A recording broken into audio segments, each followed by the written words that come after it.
To me, this pot tells me much more than simply what an archaeologist would observe from such a vessel. This is the sort of pot, a bowl, that would have been made by a potter living in Spruce Tree House, that cliff dwelling in Mesa Verde.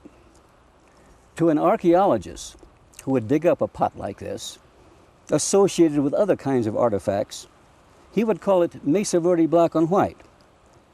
And to him, it would be a hallmark of the 1200s, because we have studied this pottery enough to know that it was made between 12 and 1300.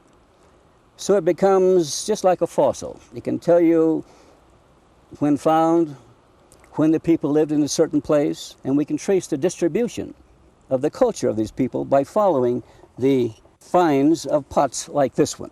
It's a product of a person's mind and a person's hands, a lady's hands, the potter. And that she didn't simply make something of her own volition. She was following cultural norms. She was making something that's rather a standard size. She was making it in a standard form. She was using certain design elements, combined different ways, to paint a design on this pottery. But her whole actions here are conditioned by the culture in which she grew up. She learned from her mother how to make a pot, how to decorate it, and that tradition, a conservative way of life, was perpetuated by the people who lived here in the Mesa Verde. Something else comes to mind here. This is not simply a utilitarian vessel. It goes well beyond that. It's well executed. It is beautifully decorated. It shows that the people of Mesa Verde and Anasazi in general took great pride in what they were doing. They didn't have to decorate this. They didn't have to make this as symmetrical as it was in order to function as a cooking pot or an eating vessel. But they did. And to me, this tells me that these people not only were craftsmen, they were artists. Well, this is really a story of the pottery of the Colorado Plateau. Some people come to want to know about ancestral Puebloan pottery from visiting a museum and wondering at the real beauty of these mostly black on white vessels. What do the designs mean, they ask? What's the interpretation of these designs? And some people come to wonder about the pottery of the ancestral Pueblo people by hiking in very remote areas, places on the Colorado Plateau where they encounter one intriguing piece of pottery on the ground among many others, the broken vessels of the group of people who lived on the Colorado Plateau at least 900 years ago. Archaeologists too seek to know more about the past through the pottery that they find, because it's so full of information. The shapes, the color, the designs, the type of paint, the type of clay, all of the factors that come in and makes different pieces of pottery different. The ancient pottery of the Colorado Plateau, the shapes of the pottery, consist of bowls and jars, ladles, and some forms that are called effigies. Some are made to look like animals, and in particular one is made to look like a duck, which is a significant symbol for water. And certainly the people of the Colorado Plateau depended on this water for their dryland farming. So water is a very, very important and potent symbol. There are many black on white jars that were used for water, for collecting them, sometimes called ollas, and those that were also used for storing grain.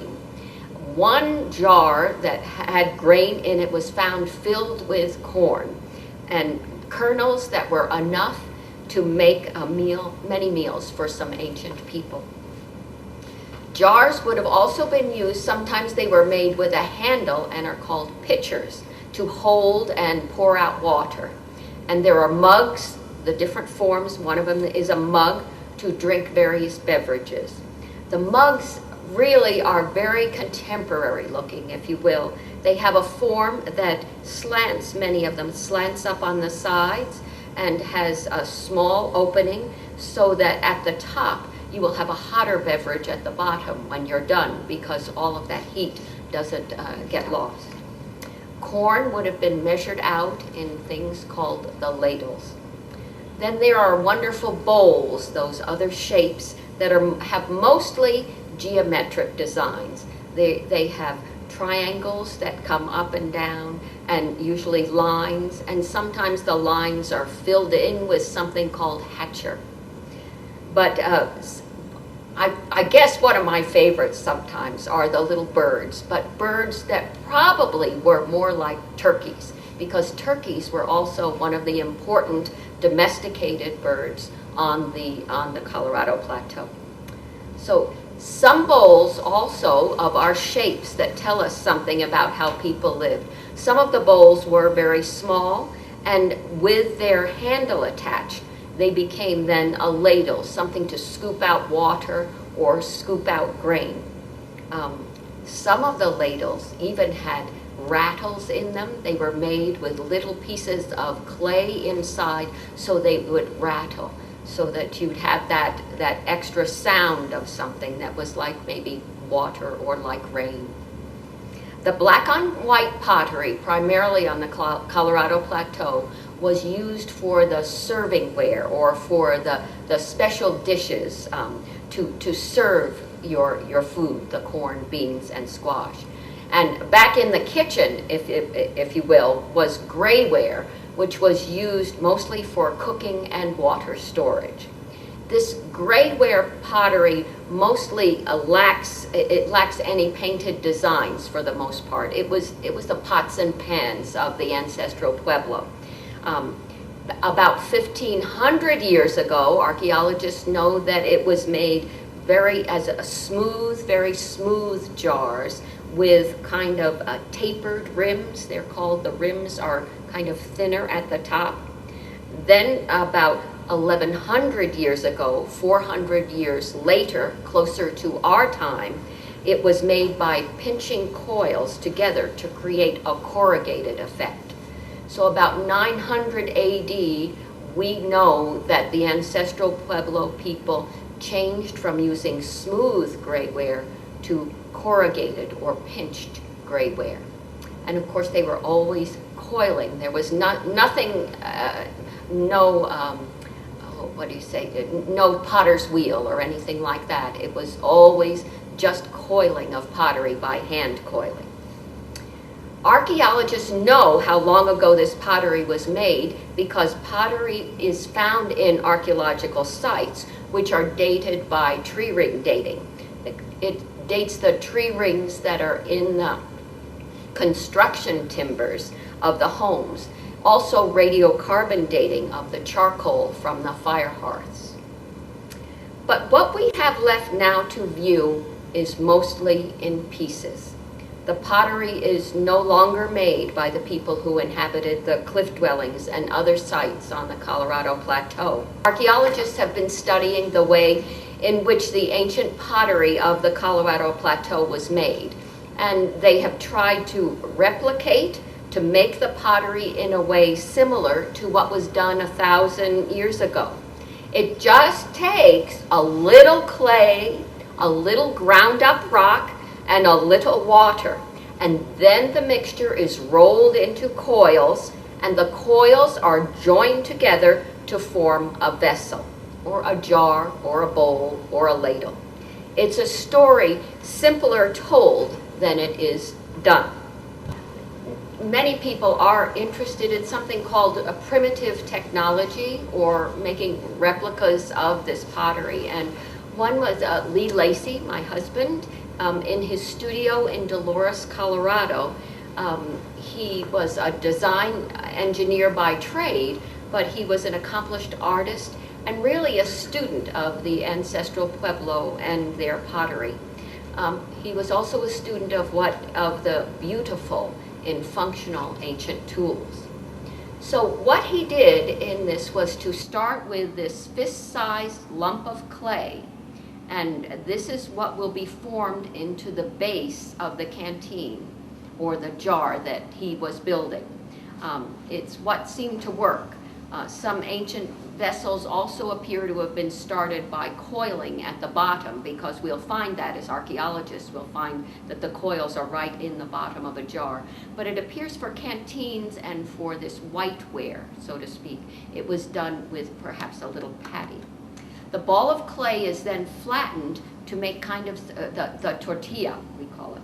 This clay tortilla is flattened and stretched just to make it a little larger than the size of what's called a puki, which is also kind of the form which will be the base into which that tortilla will be put. It's put into that, fitted in the bottom, and then the edge of the patty is kind of trimmed with a deer bone tool. So he's using a replica tool as well. The outer edge of the patty is then trimmed and ready for the coils, is what you're doing, is getting it ready for the rest of the coils that will build this body of our canteen vessel. A piece of dried gourd scraper is then used to smooth the inside of the bottom of it. More prepared clay it has its water and its little ground up stone, and the clay itself is formed into about a cigar shaped coil, which is about a hand span long. And then this coil is rolled to a diameter just a little larger than a pencil. Then the coil is attached to the prepared edge of the little patty, the tortilla on the puki. The position of the coil when you attach it can be important, and not too far out, not too close in, so that you will build the jar to the proper shape. The coil is then attached to the patty using the fingers, and the fingerprints shown are sometimes left on clay vessels, the mark of the artist, I think. The first coil of clay is then pinched and bent to the patty in the puki, and then the dried gourd scraper is used again to smooth and shape the beginnings of our canteen vessel. Both inside and outside are scraped using a wooden scraper. Adding another coil to the vessel with pinching and pushing it are at the right angle to continue making the base. And then adding a coil to the neck with both hands, using the thumbs to attach the coil to our ever-growing vessel.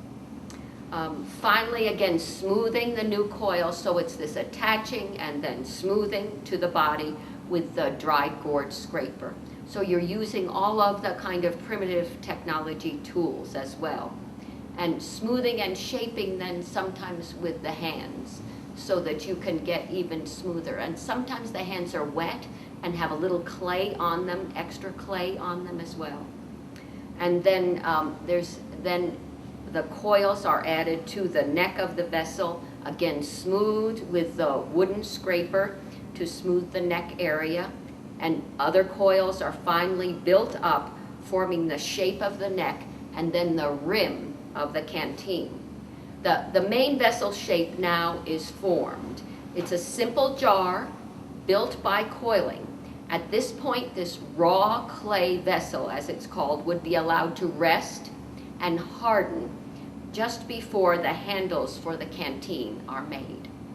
So next is making the handles for the canteen. So to make handles for canteens or mugs or jars, an awl or a bone awl or a bone kind of a poker kind of thing, an awl, is used to make a hole in the body of the vessel. And sometimes when people make these, that they're doing replicas, they just get these horrible looks on their face because they go, oh, I really don't want to poke a hole in what I've just created.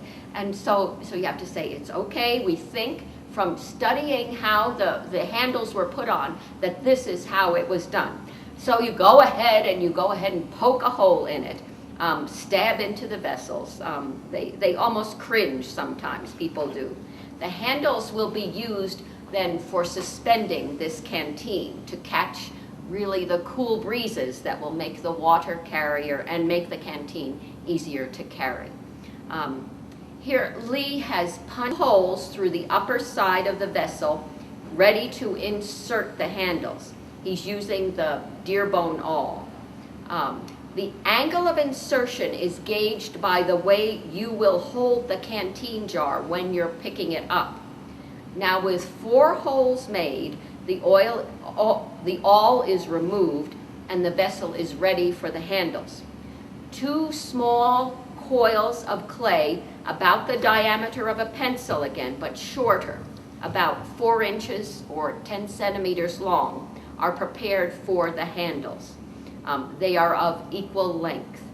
The small handle coils are then formed and the ends are pinched to be inserted into the handle holes on the vessel. The inserted handles are then adjusted to the desired angle. Inside then, and this is why we think we know this is the way they were done, is inside then they were smoothed. So sometimes you will see the remains, or in a pottery sherd you will see just a handle that has come off, and it's smoothed on the inside with another kind of little patty, not more clay, but just smooth.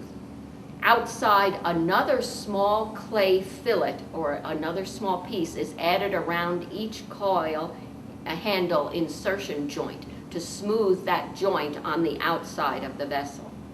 This added clay is then smoothed around the handle with another wooden scraper. Inside the vessel is the clay around the handle weld is then smeared. So sometimes we find pottery where it's smeared. This interior smoothing that you do then seals the joint where the handle was inserted. The fillets then are also smoothed with the fingers on the outside. Your little handles get smoothed with the fingers. And then the dry gourd scraper is used to smooth the body of the whole vessel after the work of inserting and attaching the handles. Smoothing the vessel compacts the clay body, helps it to retain its shape. It pushes the pieces of the clay together, and it helps it to not crack when firing.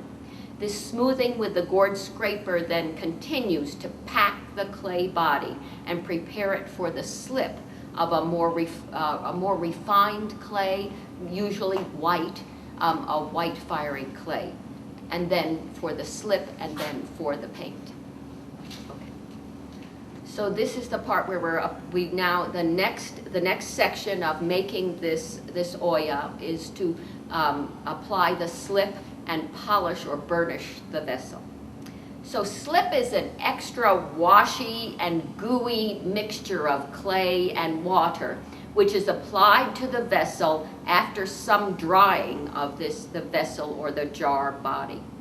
In the finished product on that one pottery sherd that you saw, it is possible to see the difference between the layer of slip and the body of the vessel. You just look in the side on maybe a fresh break. Most times the slip clay is dug from a different source than the body clay. This slip is applied first to the bottom of the canteen with the hands, and then working up the sides of the jar, this slip will cover the entire vessel. A strip of rabbit fur is sometimes used to apply the slip to the neck area. It's sort of like a sponge or a big brushy paintbrush to cover the vessel kind of evenly. The slip is applied first, he did it first to one side of the vessel and then to the other side. Even inside the neck of the jar, the slip is applied. And the potter, so Lee then applied a bit more slip to the body of the canteen and surveyed it to look for its evenness and for it to be covered, for total coverage. The slip is ready to dry then before it's burnished or polished. So you let it dry again. So this is a long process. A smooth stone, usually a stream rolled, just a pebble, is used to burnish or to polish the surface of the canteen. And this again compacts that clay and compacts the wash. The polishing it strengthens the vessel so it will stay whole when it's fired. Polishing and smoothing is also done with a wooden stick that can then reach areas that you can't quite get with the pebble or with your fingers. The inside of the rim is also polished with the stick, and then the vessel is allowed to dry so the paint will be then applied. So we've dug the clay, we've dug the paint, we've shaped the vessel, and now finally we're at the point where the vessel has dried, we put in our handles, and now for it we're going to make a paintbrush. And paintbrushes for ancient people of the Colorado Plateau were usually made from the yucca plant. The white fibers beneath that green, rough exterior made for very even painting. The brush could be made any width.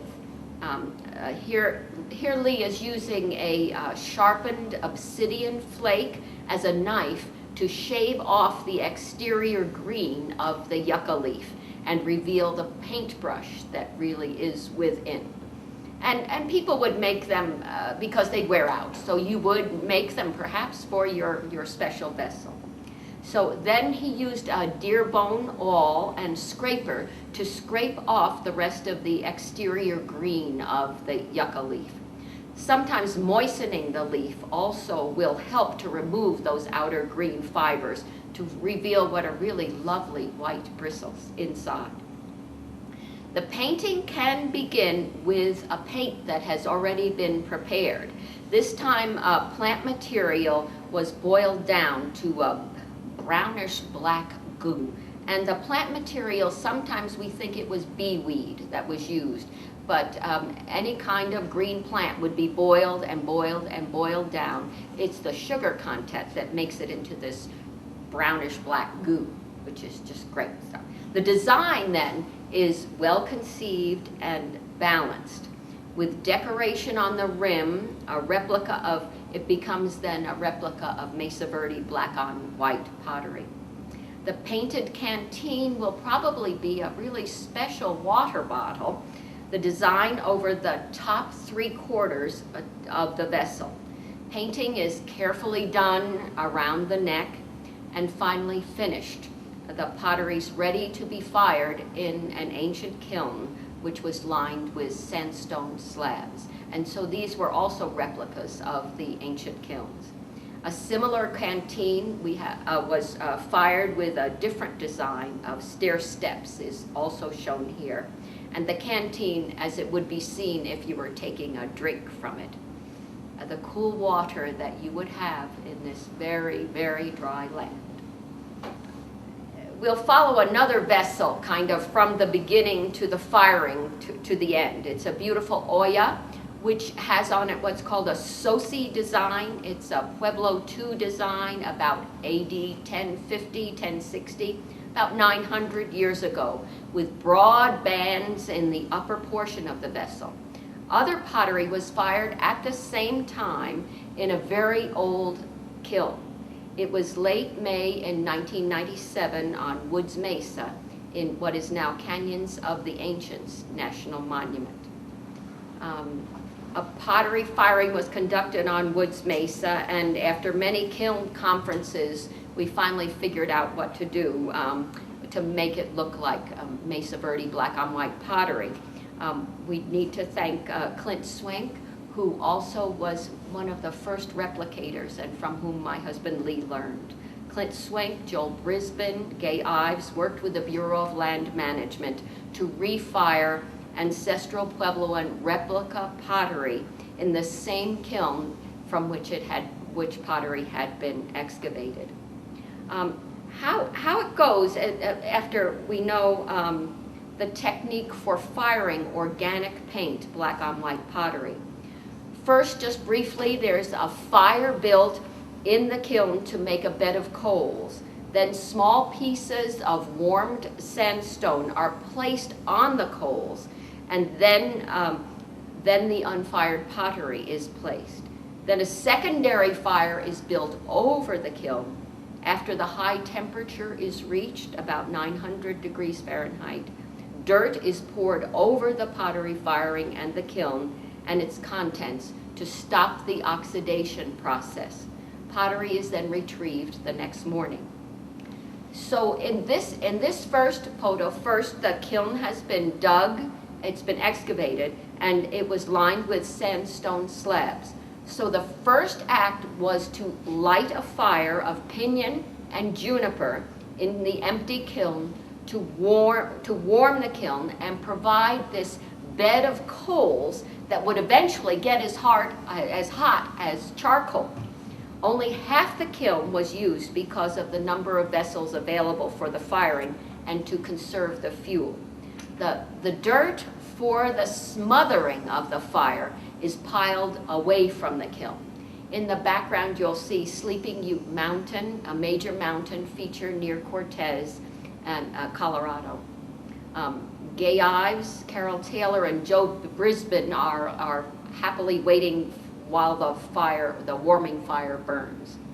Gay Ives shows participants the kiln furniture, and I always like to think of kiln furniture as you're sitting on a little piece of, so the pottery is going to sit on its little furniture, but we still call it kiln furniture, or sandstone shelving, and then the sherds and cover sherds, which were excavated from this original, sometimes called the camp kiln.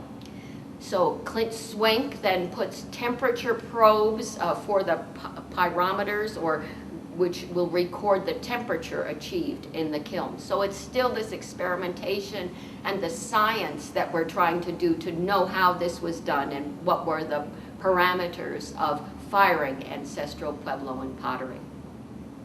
The warmed sandstone rocks that were on the edges, the shelving or the kiln furniture, is placed in the warm kiln after the warming fire died down.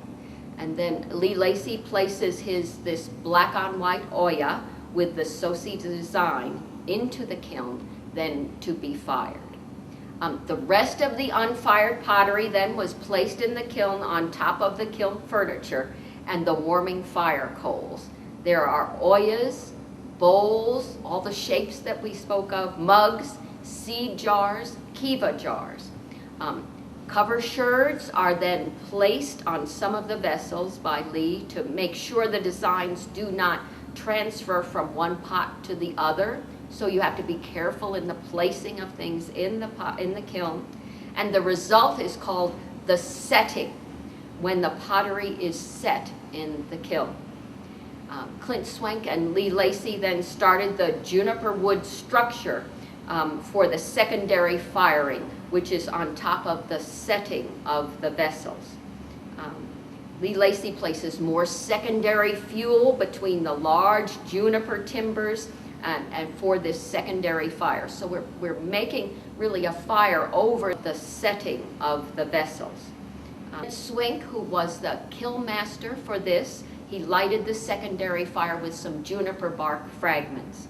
The secondary fire then burns while the pyrometer is checked for the heat that's in the kiln.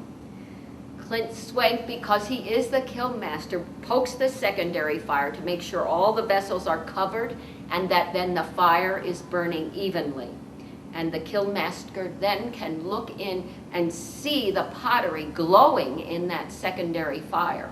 And it is when he sees that he knows what to do next. When the pottery has reached its highest firing temperature, the oxidation process, because this is making a black and white pottery, we wanted to halt that oxidation process that would have made it red. It's halted by smothering the fire with clean dirt. This method of firing then results in the beautiful black on white pottery with what is called a carbon core in it. If the fire were allowed to burn completely, it might result in red pottery. The layer of clean dirt, because they would be oxidized.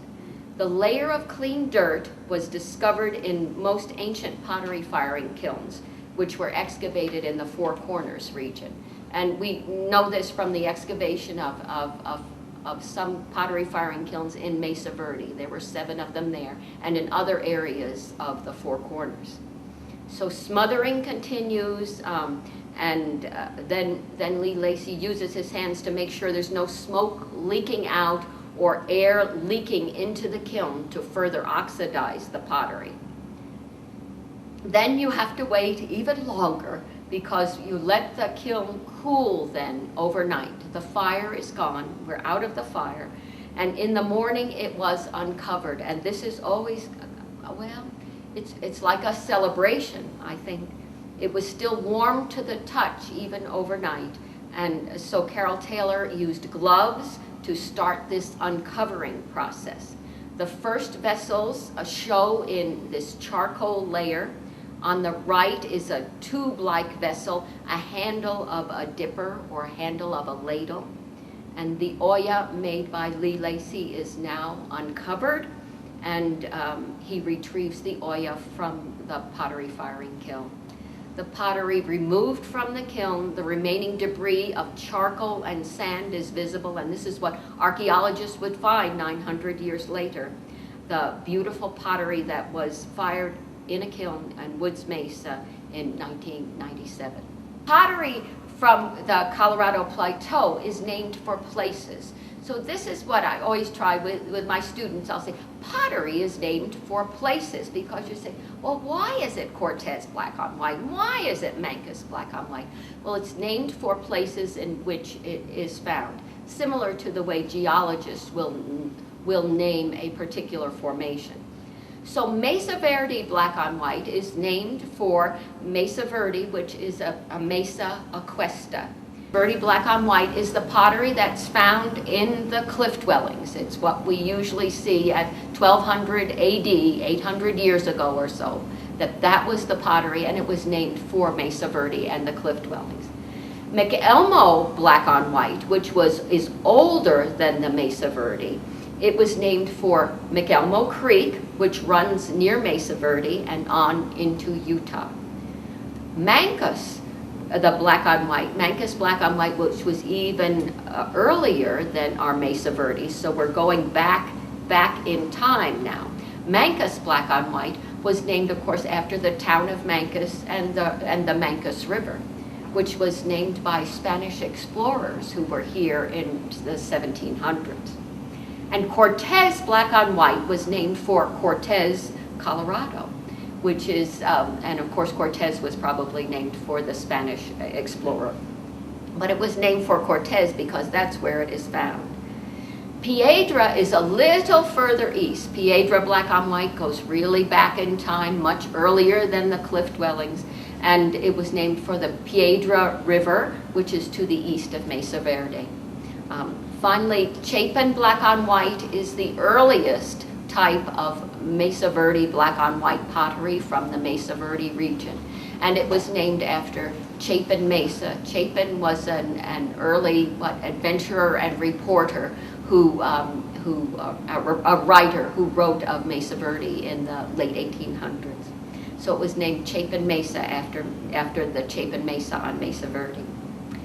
So whether you begin to wonder about pottery in the field on a hike, where you saw enigmatic pottery sherds broken on the ground, where the story of one pottery sherd is deeper, where each sherd has a story told by its shape, by the color of its paint, the tempering agent in its clay, and most of all, its location in the place where it was left.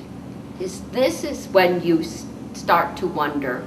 We hope you will treasure each piece you see, each piece you touch, and leave those pieces in the outdoor museum. Leave them for the important information of where they were found.